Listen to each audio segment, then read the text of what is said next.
Teremos agora as duas últimas intervenções, e serão da Justiça Global, a doutora Sandra Elias de Carvalho, coordenadora geral dessa instituição, Justiça Global, e a doutora Monique de Carvalho Cruz, pesquisadora da mesma instituição. Com a palavra, a doutora Sandra. Boa noite, excelentíssimo ministro Edson Fachin. Em nome da nossa organização, nós cumprimentamos Vossa Excelência, os excelentíssimos ministros e ministras deste Supremo Tribunal Federal, os expositores que nos antecederam, as senhoras e senhores presentes, bem como todos os funcionários do STF, que trabalharam intensamente durante esses 2 dias para tornar possível este momento único para a sociedade civil fluminense no enfrentamento da violência policial, da violência institucional e do racismo sistêmico. Vossa Excelência, ministro Fachin, abriu a audiência na manhã da última sexta-feira, enunciando uma tarefa da mais nobre importância, a de transformar os sentimentos que seriam ouvidos aqui em comportamentos. E coube à Justiça Global a tarefa e a honra de fechar esses 2 dias de audiência. Nesses dias, ouvimos e nos emocionamos com as falas pujantes de companheiras e companheiros que constroem, dia a dia, a luta contra a violência institucional no estado do Rio de Janeiro. Ouvimos a dor e a indignação de Bruna, Cláudia, Isilmar, Irone, Penha, de todas as mães que perderam seus filhos para a brutalidade de Estado.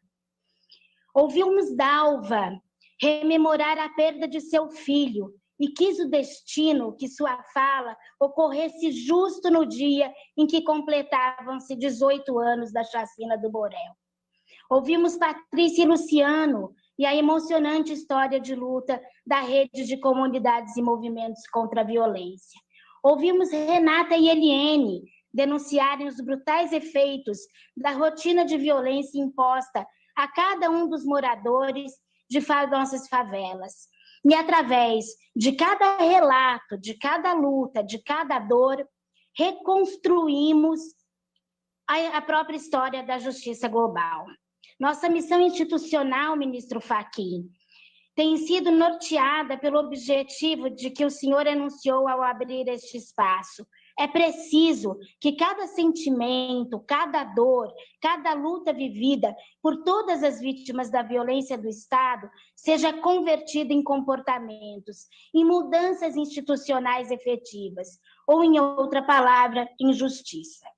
Nos últimos 22 anos, temos, em parceria com movimentos e organizações, documentado, denunciado e produzido informações sobre a letalidade da polícia no estado do Rio de Janeiro. Entre 2001 e 2019, publicamos 11 relatórios, construímos a plataforma Onde a Polícia Mata, encaminhamos centenas de informes sobre violência policial à ONU e contribuímos na organização de missões de 2 relatores especiais para execuções sumárias ao Brasil, Asma Jahangir e Philip Alston.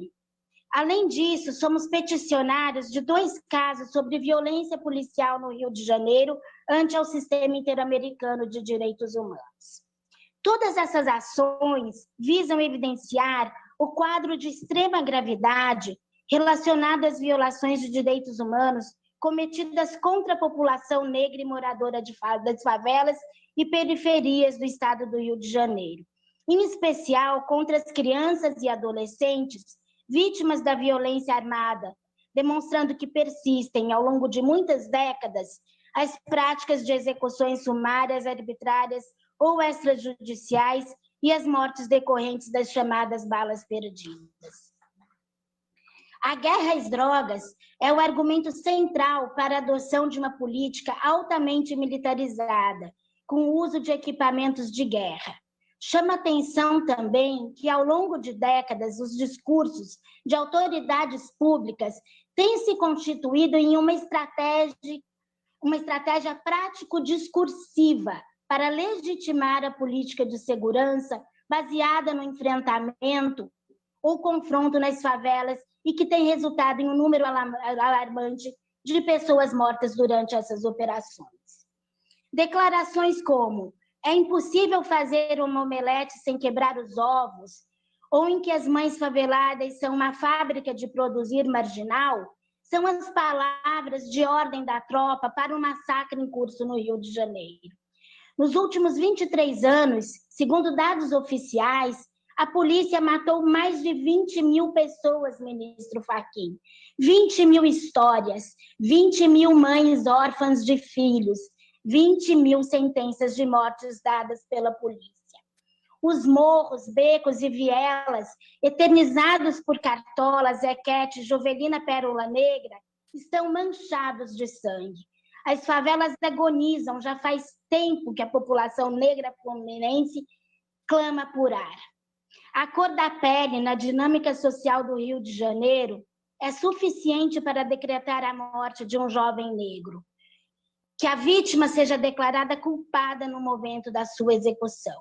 As mortes provocadas pela polícia, como os senhores sabem, são rotineiramente enquadradas como homicídios decorrentes da intervenção policial, para proteger os policiais de possíveis sanções, porque pressupõe que a morte ocorreu em legítima defesa.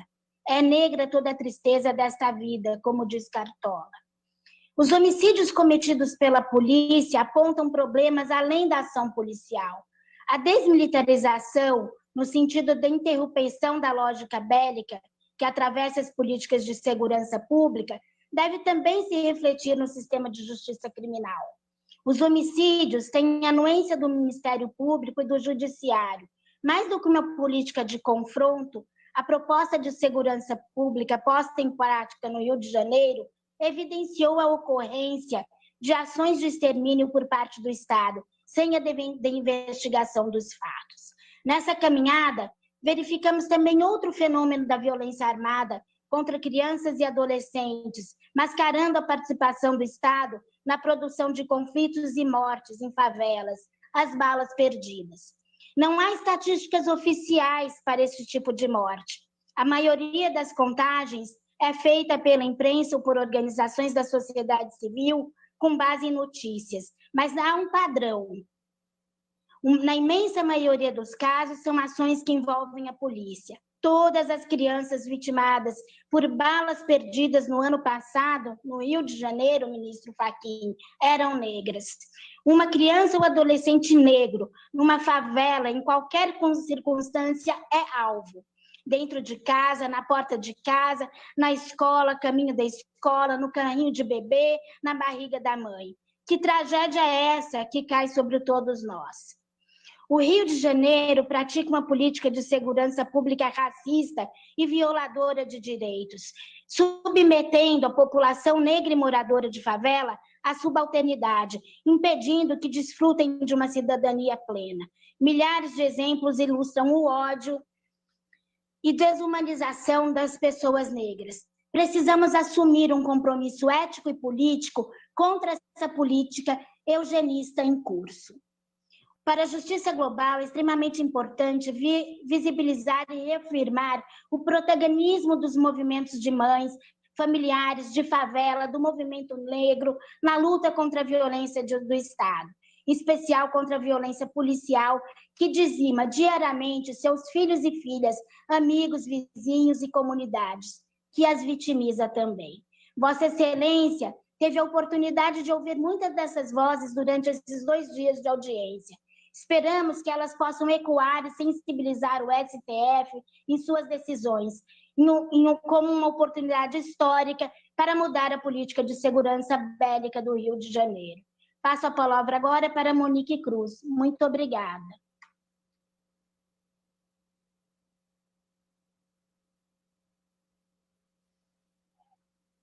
Assim foi. Boa noite, excelentíssimo ministro. Vamos ouvi-la, doutora Monique. Pois não, boa Obrigada. noite. Eu sou Monique Cruz e renovo em nome da Justiça Global os nossos cumprimentos à Vossa Excelência, aos excelentíssimos ministros e ministras, aos senhores e senhoras presentes. Renovo também o nosso agradecimento aos funcionários do STF sem os quais não poderíamos ter tido esse encontro. Saúdo e peço licença a todas as mulheres negras que me antecederam, ressaltando que nossos passos vêm de longe. A história da construção social e institucional brasileira é marcada por transições inconclusas. Quando a Coalizão Negra por Direitos lança a Carta Manifesto, enquanto houver racismo não haverá democracia, ela põe justamente o dedo nesta chaga aberta, da conformação da sociedade brasileira que se estrutura sobre um passado escravocrata, racista, patriarcal, que constantemente reatualiza suas formas de matar. É o genocídio negro do qual falamos. Esta democracia inconclusa guarda uma série de promessas não cumpridas, sendo uma das mais notórias as práticas e o arranjo institucional das polícias em todo o país. No Rio de Janeiro, como apontado nesses 2 dias de audiência, temos a polícia que a cada dia bate seus próprios recordes de letalidade. Sem falar das mortes por doenças geradas ou pioradas pelo terror de ver, ouvir ou ser informada de casos em que cabeças são explodidas por tiros às 9 horas da manhã, ao lado de escolas, como aconteceu em Manguinhos há poucos anos. Ouvir aqui tantas mães, familiares, tantos moradores de favelas e também pesquisadores reivindicarem esta DPF 635 como uma ação que salvou vidas, senhor ministro, é extremamente significativo. Vidas foram salvas quando o senhor deferiu a liminar de suspensão das operações policiais durante a pandemia e as cautelares desta ação, impondo restrições ao uso do helicóptero que espalham terror nas nossas favelas. Porém, mais vidas poderiam ter sido salvas se o Estado do Rio de Janeiro tivesse de fato cumprido esta decisão, se não dissesse cinicamente, com as palavras do chefe de Polícia Civil, que a situação da segurança pública no Rio de Janeiro é em si uma grande excepcionalidade. Mas o cinismo do Estado, senhor ministro, infelizmente já virou rotina. Ele vem desde o rearranjo das opressões, fruto da abolição inconclusa e do projeto incompleto de democracia que vivemos, que faz com que o Ministério Público, sem qualquer melindre, reafirme aqui que tem cumprido seu papel constitucional de controle das polícias. Enquanto estamos aqui discutindo parâmetros para a construção de um plano de redução da letalidade policial, nós também assistimos, ministro Fachin, ao desmonte da experiência melhor estruturada de controle externo da atividade policial feita pelo Ministério Público do Rio de Janeiro, que foi o GAESP. O MP aposta agora todas suas fichas no controle difuso da atividade policial, reservando ao promotor natural esta atribuição.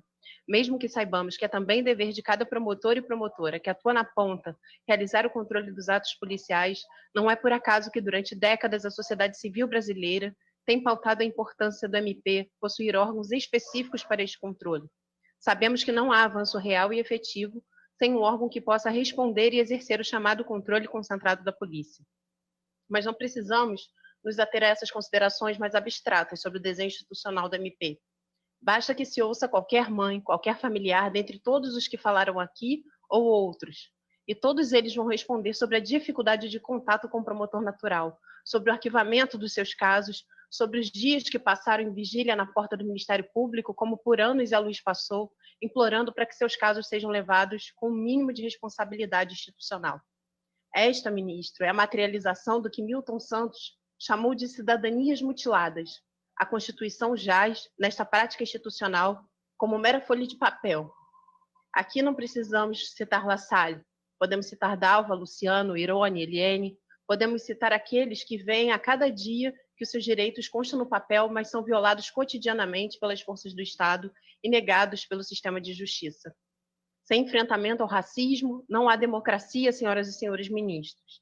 E sem controle externo, sem autonomia dos órgãos periciais, sem mecanismos de responsabilização, não apenas do agente que está na ponta, mas de toda a cadeia de comando, não há qualquer possibilidade de enfrentarmos as estruturas que perpetuam o racismo e o genocídio negro como política de Estado. É se insurgindo contra este modo permanente de violações de direitos pelo Estado brasileiro que a Justiça Global, desde a sua fundação, tem como uma de suas principais estratégias a atuação nos sistemas internacionais de direitos humanos. Nossa organização foi peticionária de 5 das 9 condenações contra o Estado brasileiro na Corte Interamericana. Neste longo período de atuação junto ao sistema interamericano, é manifesto um enorme fosso de descumprimento das recomendações da Comissão Interamericana e até mesmo das sentenças daquela honorável Corte, principalmente em relação às medidas de não repetição. A determinação pela Corte Interamericana de que o Estado construa um plano de redução da letalidade no Rio de Janeiro é um exemplo nítido de medida de não repetição que vem sendo notoriamente descumprida pelo Estado nesses mais de 4 anos decorridos desde a sentença do caso de Nova Brasília. Este é o mesmo cenário em outros casos de violência policial no Rio de Janeiro, nos quais somos peticionários. A exemplo, o caso Wallace de Almeida, que tramitamos na Comissão Interamericana. O Wallace, um jovem negro, morador do Morro da Babilônia, foi morto aos 18 anos durante uma operação policial em setembro de 1998. Um dos policiais que participaram da ação era conhecido na favela por ser arbitrário e truculento, mas nessa terra em que gratificação para faroeste chegou a ser política de Estado, ele já havia sido condecorado na Assembleia Legislativa em 1996. No relatório de mérito, a CID recomendou ao Estado brasileiro 2 medidas de não repetição. A primeira consistia no respeito ao prazo de conclusão dos inquéritos, como prevê o artigo 10 do Código Penal. A segunda respondia à adoção de medidas para evitar a discriminação racial nas operações policiais, nas investigações e no processo. Nenhuma dessas medidas, Excelência, foi cumprida. Talvez os senhores e senhoras se lembrem da foto do menino que ficou fixada na transmissão desta audiência, logo na primeira fala de sexta-feira. Essa foto, que moldurou as falas de José Luiz e Penha, é do menino Maicon de Souza, assassinado aos 2 anos de idade durante uma troca de tiros entre policiais e supostos traficantes, em horário de ampla movimentação dos moradores da favela de Acari. Ele brincava na porta de casa com outro menino, Renato da Paixão, que tinha então 6 anos de idade. Renato foi ferido no rosto e permanece até hoje com sequelas.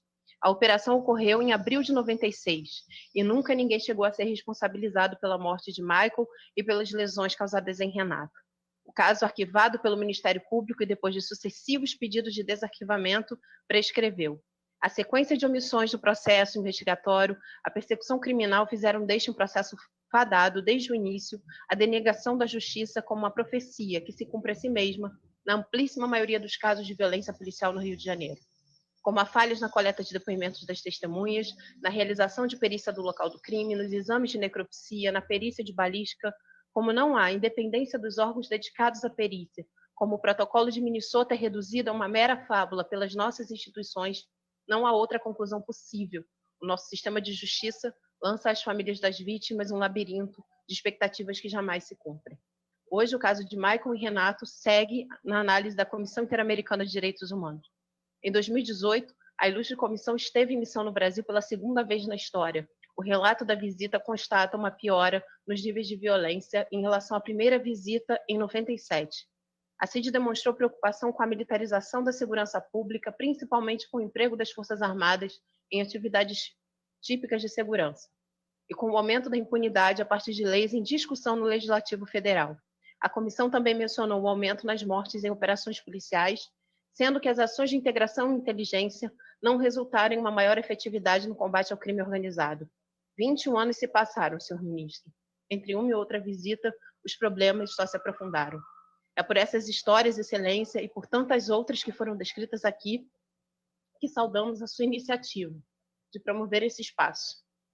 Ao mesmo tempo, relembramos mães que morreram, demonstrando que o genocídio está para além das balas.